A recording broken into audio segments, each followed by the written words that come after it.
गेल्या आठवड्यात नाशिक प्रकरणात आम्ही एक व्हिडिओ केला होता जो अटकेत असलेल्या कर्मचाऱ्याच्या बायकोनं सांगितलेल्या गोष्टीचा होता. पण आम्ही त्याचं समर्थन करतो असं आम्ही त्यात म्हटलेलो नव्हतो, तर फक्त एक दुसरी बाजू जाणून घेण्याचा आमचा प्रयत्न होता. आता आज एक पुन्हा व्हिडिओ करतोय जो एका पीडितेनं दिलेल्या जबाबाचा आहे. नाशिकमधल्या TCS धर्मांतर प्रकरणामध्ये रजा मेमन यालाही अटक करण्यात आली आहे. एकूण 9 तक्रारी आल्या आहेत. त्यातल्या चौथ्या पीडितेनं काय सांगितलंय ते आपण या व्हिडिओतनं बघणार आहोत आणि कशा प्रकारे तिला त्रास दिला जात होता याबद्दल तिने काय धक्कादायक खुलासे केलेत ते सुद्धा आपण याच्यात बघणार आहोत. नमस्कार, मी देवयानी आणि तुम्ही बघताय मुंबई तक. पीडितेच्या म्हणण्यानुसार तिची कामाची शिफ्ट म्हणजे कामाची वेळ ही सकाळी 9 ते सायंकाळी 6 अशी असायची. ती असं सांगते की मी दुसऱ्या शिफ्टमध्ये काम करत होते जी सकाळी 9 ते सायंकाळी 6 या वेळेत चालते. मे 2023 मध्ये सुरुवातीच्या इंडक्शन ट्रेनिंग दरम्यान जेव्हा मी ट्रेनिंग रूम मध्ये एकटी होते तेव्हा रजा मेमन माझ्या जवळ आला आणि त्यानं माझं नाव व पत्ता विचारला. त्यानंतर त्यांनी मला एक कोड घातलं आणि त्याचं उत्तर टेक्स्ट मेसेज पाठवण्याची सूचना देऊन माझ्याशी जवळीक साधण्याचा प्रयत्न केला. त्याने मला असं सांगितलं की मी तुला भविष्यातही अशीच कोडी देत राहीन. तू माझं उत्तर मला टीम्स या ॲपद्वारे संदेश जो आहे, टेक्स्ट मेसेज जो आहे तो पाठवत जा. पण हे प्रकरण हे आपल्या दोघांमध्येच पूर्णपणे गुप्त ठेव म्हणजे सिक्रेट ठेव. जरी रजा मेमन हा माझ्या टीमचा भाग नसला तरी मला त्यावेळी त्याचं वर्तन विचित्र वाटलं.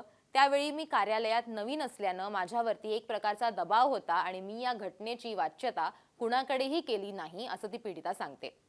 आता ती पुढे काय म्हणाली बघा. ती असं म्हणते की रजा मेमन माझा पाठलाग करायचा आणि माझ्या संमतीशिवाय मला स्पर्श करण्याचा प्रयत्न करायचा. पीडितेनं आपल्या मॅनेजर्सकडे याविषयी तक्रार केली, पण तिला केवळ नेहमीच ग्रुपमध्ये राहा आणि एकटं राहणं टाळा असा सल्ला देण्यात आला. पीडितेनं ते काय झालं आणि तिने कोणाला हे सगळं सांगितलंय त्याबद्दलही माहिती दिली आहे. ती पुढे काय म्हणाली आपण बघू. ती असं सांगते की जेव्हा जेव्हा मी एकटी असायचे तेव्हा रजा मुद्दाम तिच्याकडे विचित्र नजरेने पाहायचा. शिवाय तिची इच्छा नसताना तो तिचा पाठलाग करायचा आणि बळजबरीनं तिच्याशी संवाद साधण्याचा प्रयत्न करायचा. रजाच्या या वर्तनामुळे घाबरून ती तिथून दूर निघून जायची. जेव्हा हे प्रकार वारंवार घडू लागले तेव्हा जून 2023 मध्ये मी रजाच्या या विचित्र वर्तनाबाबत माझे जे क्वालिटी ट्रेनिंग मॅनेजर होते त्यांच्याकडे तात्काळ तोंडी तक्रार दाखल केली असं ती पीडिता सांगते. त्यावेळेला ते तिला काय म्हणाले बघा. त्यावेळेला त्यांनी तिला असं सांगितलं की रजा मेमन याचं वर्तन यापूर्वीही काही प्रसंगी संशयाच्या भोवऱ्यात राहिलेलं होतं. त्यांनी मला असा सल्ला दिला की मी कोणत्याही परिस्थितीत कधीही एकटं राहणार नाही याची मी काळजी घ्यावी असा सल्ला तिच्या मॅनेजरनी त्या पीडितेला दिला. जेव्हा मी माझ्या कंपनीच्या टीम लीड असलेल्या जी व्यक्ती होती त्यांच्याकडे गेले त्यावेळेला रजा मेमन याच्याबद्दल चर्चा केली. तेव्हा त्यांनी मला सांगितलं नेहमीप्रमाणे जसं इतर लोकांनीही सांगितलं होतं की ग्रुपमध्ये राहण्याचा प्रयत्न कर आणि एकटं राहणं टाळण्याचा त्यांनी सुद्धा तिला सल्ला दिला होता.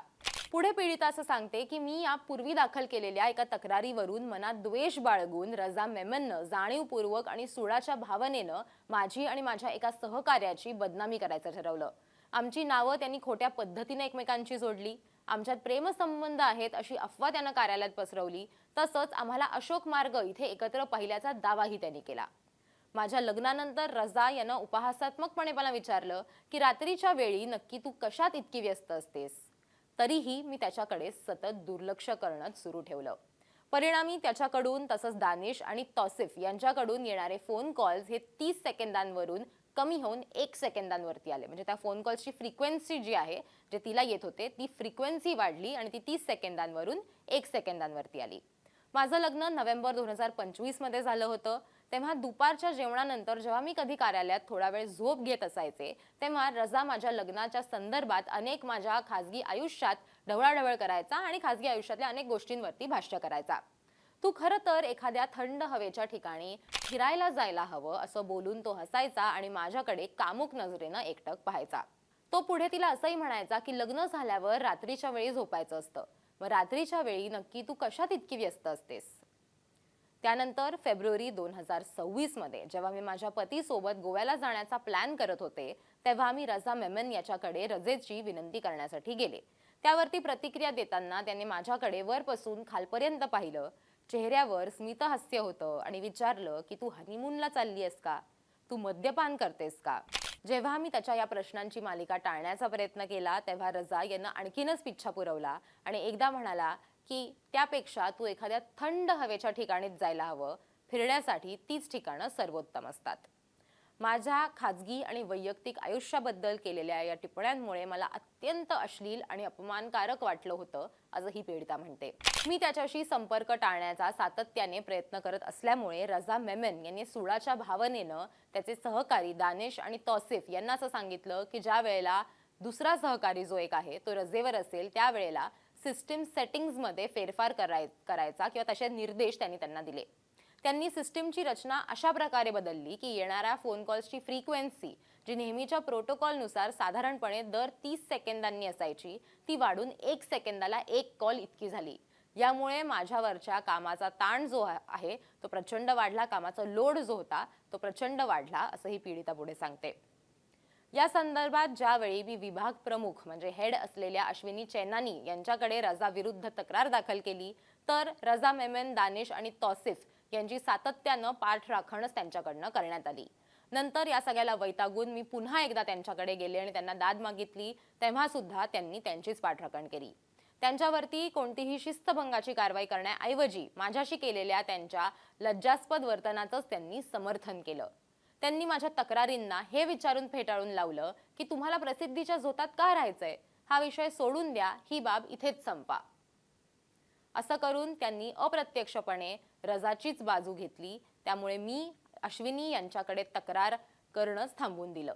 अश्विनी म्हणजे अश्विनी चैनानी, ज्या HR मॅनेजर ज्यांना म्हटलं जात होतं. नंतर असं कळलं की त्या प्रोसेस असोसिएट होत्या, तर त्यांच्याकडे या पीडितेनं सुद्धा तक्रार केलेली होती. पण नंतर त्यांनी कुठलीच कारवाई न केल्यामुळे तिने वैतागून त्यांच्याकडेही तक्रार करणं बंद केलं.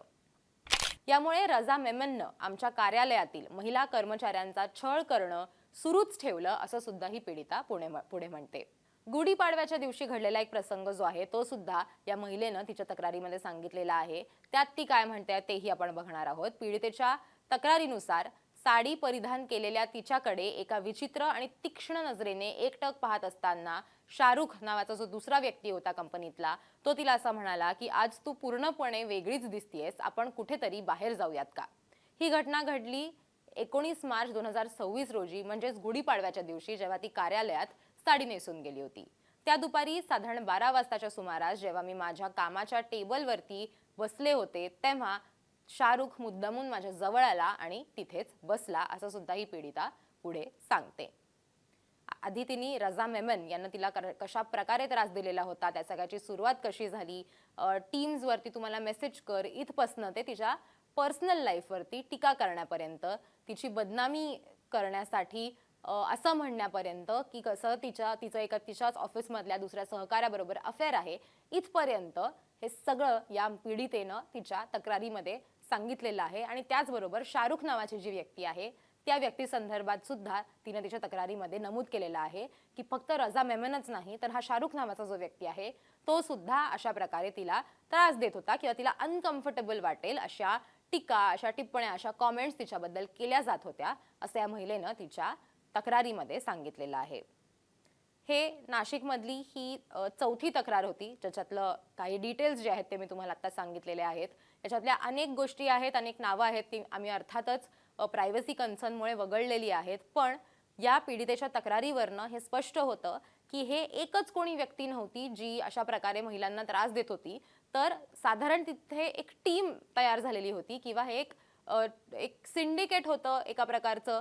महिलांना छळायचं, त्यांना त्यांच्या धर्मावरनं बोलायचं, त्यांना कपड्यांवरनं बोलायचं, त्यांना अनकम्फर्टेबल होईल अशा पद्धतीनं त्यांच्यावरती टीका करायची, कमेंट्स करायच्या. त्याचबरोबर त्यांच्या कंप्लेंट्सची दखल न घेतलं जाणं, या सगळ्या गोष्टी नाशिकच्या या प्रकरणामध्ये होत होत्या आणि अनेक तक्रारींमधनं हे सगळं समोर आलेलं आहे. आतापर्यंत 9 तक्रारी झालेल्या आहेत आणि त्याच्यातल्या चौथ्या पीडितेची जी तक्रार होती ती तक्रार मी तुम्हाला आता वाचून दाखवलेली आहे की त्याच्यातला काही भाग जो आहे तो आता मी तुम्हाला वाचून दाखवलेला आहे. तुम्हाला या सगळ्याबद्दल काय वाटतं ते आम्हाला कमेंट करून सांगा. आणि मुंबई तकला जर तुम्ही अजून सबस्क्राईब केलं नसेल तर मुंबई तकला सबस्क्राईब करायला विसरू नका.